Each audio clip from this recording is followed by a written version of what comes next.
Damit wir zügig mit den Arbeiten beginnen können.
Hello and welcome to 7 Days in Europe.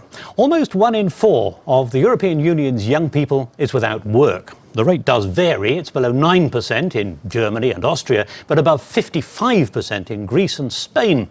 The Youth Guarantee Scheme is supposed to ensure all under 25s are offered employment, further education, apprenticeships or training within 4 months of becoming jobless. But will it work?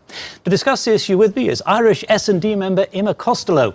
But before we do that, it's time first for our yes-no segment, in which I ask a series of questions to which I'd like you to answer only yes or no. OK. Irish President Michael D. Higgins called youth unemployment corrosive and crushing when he addressed MEPs. Were they listening? Yes. He also said the current EU economic policy is indifferent to social consequences. Was he right? Yes. Is that going to change, though? I hope so. Is there a workable solution to this massive youth unemployment problem in the EU? Yes. The pay gap between rich and poor appears to be widening across the Union. Is that worrying? Very. Is that likely to have an effect on youth unemployment? Yes. The EU is capping bankers' bonuses, but won't they just go and work elsewhere? No. Rich countries like Germany are not going to like the mutualisation of debt, are they? But is it still a good idea? Yes. Do you feel that Germany now has an anti-Euro party pushing for a return to the D-mark? Is that worrying? Yes. Will the banking rules that have just been agreed by the Parliament actually rein in the rogue bankers? Yes. And will was the last Irish government, we've run out of time actually, but I'm just going to ask the question anyway, were they wrong to compensate bondholders in Anglo-Irish so fully? Yes. OK, well, that's great. Thank you very much indeed for that. Time's up, as you know, for the yes-no sequence. But in a moment, a very brief look at this week's news. First of all, though, Ireland's youth unemployment, it was almost 31% in February. That's a pretty scary figure. How damaging is that socially as well as economically? Oh, it's incredibly damaging, and not just when you look at the unemployment rate in Ireland, which, as you say, is over 30%, But also you have to take into account that we have a huge emigration rate. Young people are leaving our shores by the hundreds on a daily basis. And so we're losing our brightest and our best on the one hand, and the people that we have this kind of sense of worthlessness if they're not working, they don't have a sense of purpose. It can actually be very corrosive, as President Michael D. Higgins said last week. It's having quite a wide effect as well, because apparently even young couples are delaying buying homes, starting families, things like that. Well, absolutely. It prevents young people taking their place in society, and I think it alienates them from the rest of society as well, and it is very, very dangerous. OK, well, we'll have more on that in a moment. First, a look at this week's news with Andrea Valambrini. There are 5.7 million people between 15 and 24 out of work. One reason why the Employment Committee is seeking new measures to tackle youth unemployment. The Commission would like to target countries with an unemployment rate above 25%. The Parliament wants to include those countries with a rate above 20%. The Youth Unemployment Initiative will unlock €6 billion from the European Social Fund. But how will Member States implement it? Finally, after 8 years, the prize has been awarded. On Tuesday, the Cuban activist group, Ladies in White, or Damas de Blanco, received the 2005 Sakharov Prize at the European Parliament in Brussels. The group fights for human rights and political freedom in Cuba. Its representative there in 2005, Blanca Reyes, was not authorized to leave the country to receive the award.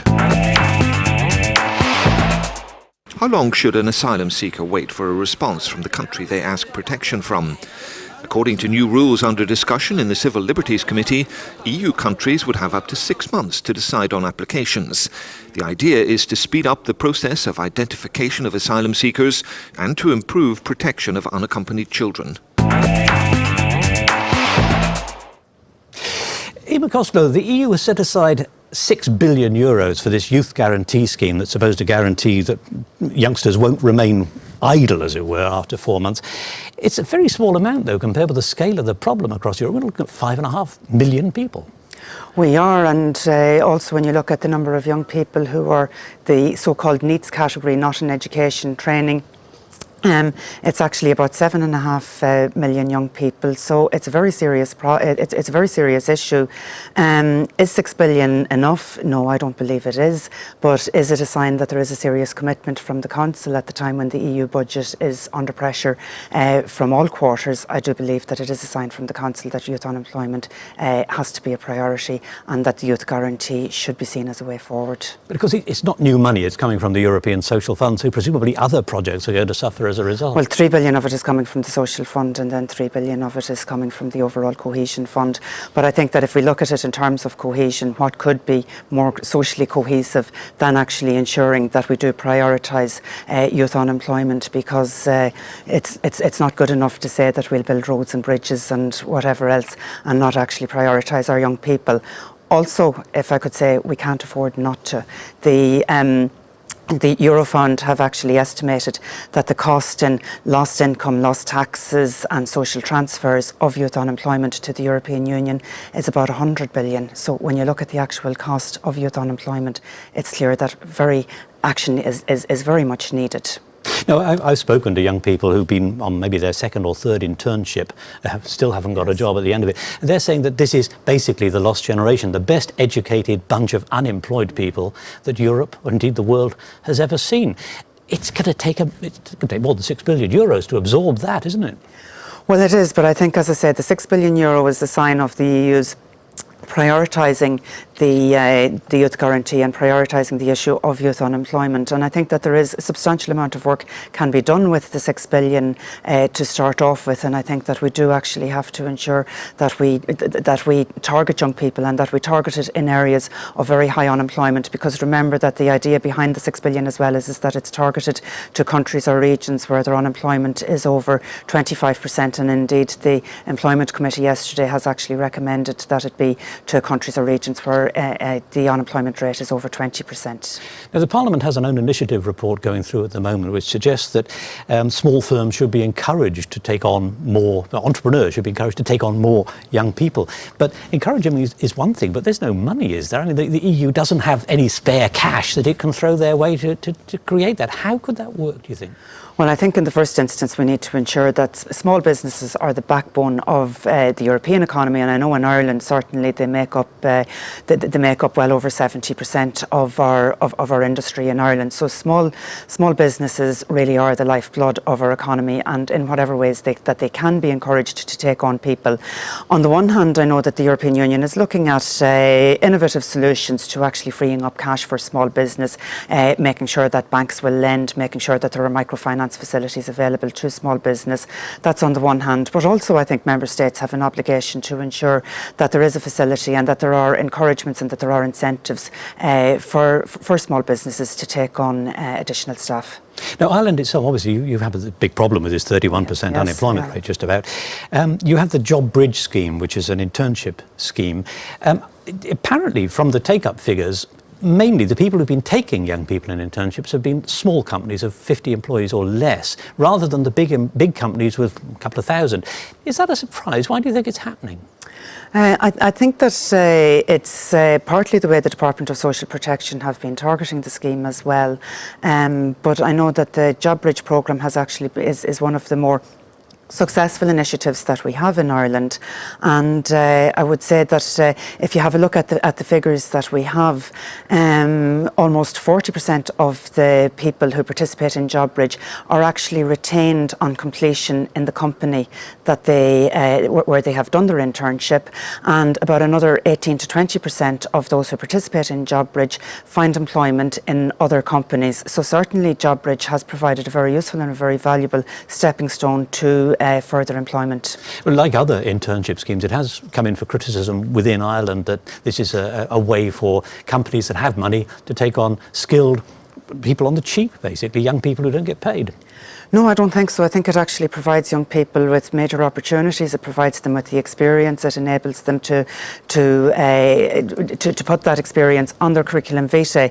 And remember, there's a very robust system within the Department of Social Protection as well, is that if a Job Bridge participant feels that there is exploitation of any way, and there have been incidences reported, and those Job Bridge schemes have actually been withdrawn on the basis of an investigation by Social Protection. So from that point of view, I think that Job Bridge is actually one of the best ways of guaranteeing that you won't have that kind of exploitation, because what we had before was a very informal system of internship and people asking could they do placements, whereas it's an official, it's a state sponsored, it's monitored and it's regulated, and I think that is actually very good, and that actually does avoid the kind of exploitation that you talk about. Emer Costello, thank you very much indeed. I'm afraid we're going to have to leave it there, though. We have run out of time, though I'm sure it's a subject we'll revisit many, many times.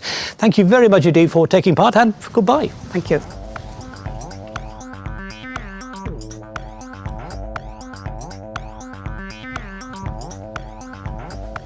No. Welcome.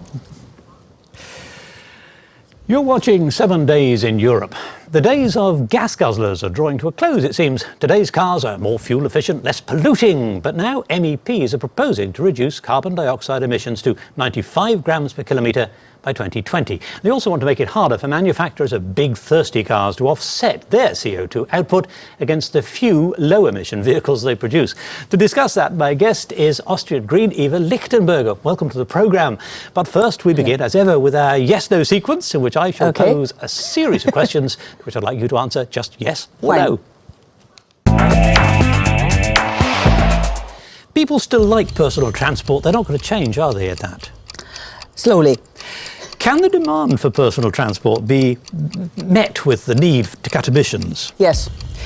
Even electricity isn't clean, though, is it? It has to be generated somewhere, so there isn't really a very clean way.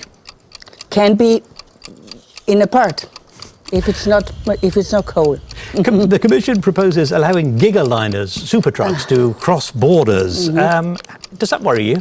Yes, it worries me much. So. But they say fewer bigger trucks are better than lots of smaller ones. Is that not true? This is not true at all. Infrastructure fears in some countries. Member states get the right to decide, though. Isn't that enough? I don't think so. And are the public willing to pay for more, less powerful and less convenient cars?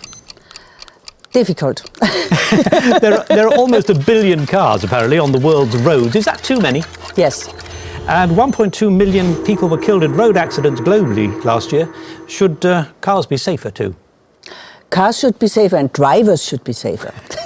I agree with you that after nearly getting run down while I was walking into work this morning. Thank you very much indeed for taking part. We have a short report in a moment from Hugh Weinstock on electric cars. But first, Eva Lichtenberger, you come from the Tyrol region that Austria, yes, where heavy commercial and holiday traffic does pose environmental problems. Yeah. How important is it for areas like that pollution from traffic is reduced? This is of utmost importance because tourists come to our region because to want to recover from city pollution. If it's polluted in our region too, why should they come then?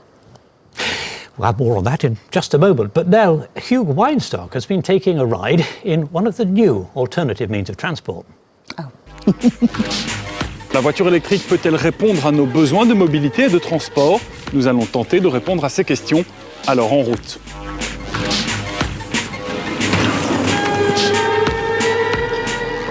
Direction l'autoroute, nous roulons vers la ville de Lens en France et son nouveau musée du Louvre. Il se trouve à 140 km de notre point de départ. The electric car is not usable for every use, but it's not only for cities. And I think you can also, distances from 300 kilometers are possible without any problem. Sans problème, pas si sûr. Nous sommes sortis de l'autoroute et maintenant ma jauge est quasi vide. En soi, ce n'est pas un problème, il suffit de se recharger sur une borne publique. Le problème, c'est qu'il n'y en a pas beaucoup, que ce soit sur le territoire belge ou ailleurs dans l'Union européenne. Et pour s'en rendre compte, il suffit de voir les chiffres. En 2011, par exemple, la Pologne en comptait 27, la Belgique 188 et l'Allemagne 1937. Un projet de directive européenne prévoit de décupler l'offre d'ici 2020. La Pologne en compterait 46 000, la Belgique 21 000, l'Allemagne 150 000. Mais toutes les autorités publiques ne sont pas prêtes à passer le cap dans l'immédiat. I think we are starting. We started with the car in 127 years ago. Here we are starting now again with electric cars, and I think we need time. Les enquêtes ont montré que la plupart des charges vont se faire à domicile. Plus de 90% des charges vont se faire à domicile. Et si je rajoute les charges sur le lieu de travail, je dois arriver à 95%. Donc mettre les bornes sur la voie publique, c'est vraiment pour la phase suivante de développement du véhicule électrique. En charge lente, il faut 8 heures pour retrouver 100% des capacités des batteries d'une voiture, contre une trentaine de minutes en charge rapide. Nous reprenons la route. Il ne nous reste que 60 km à parcourir sur 140. Nous sommes enfin arrivés à destination. Derrière moi se trouve le musée du Louvre à Lens. Malheureusement pour nous, il est fermé depuis 1 heure. Au total, dans cette journée, nous avons passé plus de 5 heures à devoir recharger les piles de notre voiture électrique. Pour nous, la visite au musée sera pour une prochaine fois. Pour conclure, la voiture électrique est réellement taillée pour réaliser des trajets courts, que ce soit en ville ou à la campagne. Les utilisateurs devront privilégier une recharge à domicile ou au bureau, car le réseau de bornes de recharge accessible au public n'est qu'au début de son développement. So, Eva Lichtenberger, not the most successful of journeys for poor Hugh. He seemed to have had a bit of a frustrating time. Do you think that lowering the CO2 levels, as the MEPs would like to do, does that actually drive development? Because clearly more development is needed. Well, it depends always. If electric cars are driven by electricity coming from coal power plant, it doesn't really help the climate, that's clear. But if it is out of solar panels and so on, it can add to a switch in mobility behavior and then be of a positive side. I mean, I suppose these sorts of vehicles are ideal for delivering pizzas, perhaps, or doing local jobs. Even postal workers, apparently in France, are starting to use them. For short runs, they're quite a good idea. Up to now, that's the way it is, because we still have to do a lot of research in batteries, because the loading times are very long, and we still have problems also with the life cycle of a battery. And this has to be solved. Now, Hugh was saying, he was telling me yesterday, in fact, that the car that he was in, it cost 35,000 euros to buy. It was very plasticky inside, he said, like a very cheap car. And he couldn't even get from Brussels to Paris. So, and of course, if you put on the air conditioning or the heater or the radio, the range depletes further. It's not much of an incentive to buy, is it really, to switch? Well, it depends for which you use it. I mean, the future of mobility must be something like switching from one mode to the other. Going to Paris by train makes more sense. Moving within the city for doing the shopping, maybe with an electric car. And if you have a weekend travel, you will use kind of car sharing for a bigger car. Things like that. What we have to do in mobility, we have to offer choices, and we have to have the whole range of mobility patterns change. Because if not, an electric car will not be a solution at all. Now, something like 2 years ago, the British government offered £5,000, that's about, what, 5,900 euros, as a subsidy to boost the sales of electric cars. But in fact, in that period, only 3,600 have been sold out of 2 million car sales. So it isn't working. This is an experience that's not only seen in Britain but all over. We have interesting models in certain regions where they, for example, go also for local transport and so on. But mobility policy must be more than going to electric cars. This is not the future at all. We have to give the choice and to diversify according to the mobility need. That's the most decisive issue. For long distances, it should be kind of train, maybe buses if trains are not possible.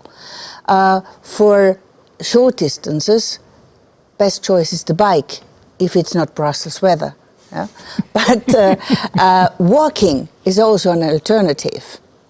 So what we have to develop is a new view on this whole mobility patterns.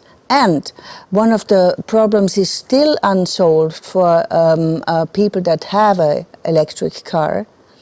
If you live in a big apartment somewhere in a city, you can't simply use the electricity of your apartment there. It's easy if you're living somewhere in a house out in the greens. But there we have still legal problems of property and how to manage the whole issue. So there are lots of ideas on that, but the realization is not yet done. Very, very briefly, because we are running fast out of time, the Commission is saying that it's going to tell the Member States they have to provide more infrastructure, more recharging points, hydrogen gas points and so on. Absolutely. Do you think that is the way forward? Just in a word? It is one possibility to foster electric cars, but it will not solve the problem of future mobility. OK.